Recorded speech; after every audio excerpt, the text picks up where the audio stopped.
રાજકોટ જિલ્લામાં ઓક્ટોબર માસમાં થયેલ કમોસમી વરસાદથી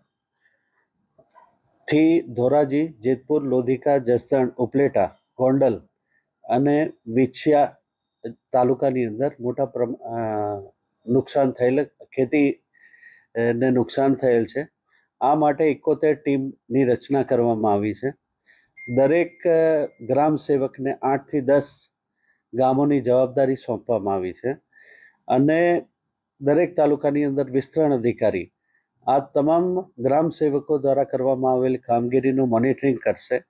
ગ્રામ સેવકે સ્થળ વિઝિટ કરવાની રહેશે અને કૃષિ પ્રગતિ એપ ઉપર જે સર્વે કર્યું છે એનો ડેટા અપલોડ કરવાનો રહેશે. સાથે સાથે ફિઝિકલ વેરિફિકેશન પણ કરશે અને એના આધારે રિપોર્ટ જનરેટ કરી અને સરકારશ્રીમાં સાદર કરવામાં આવશે.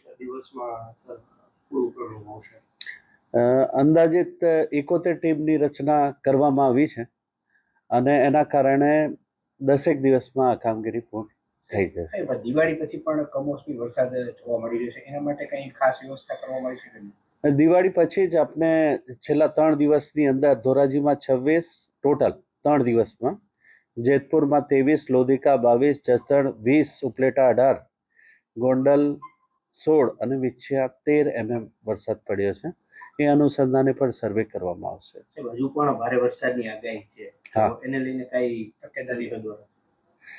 ભારે વરસાદના કારણે જે તમામ તાલુકાઓને એલર્ટ મોડ ઉપર મૂકવામાં આવ્યા છે અને જરૂરી આનુષંગિક તમામ તકેદારીના પગલાં લેવામાં આવ્યા છે.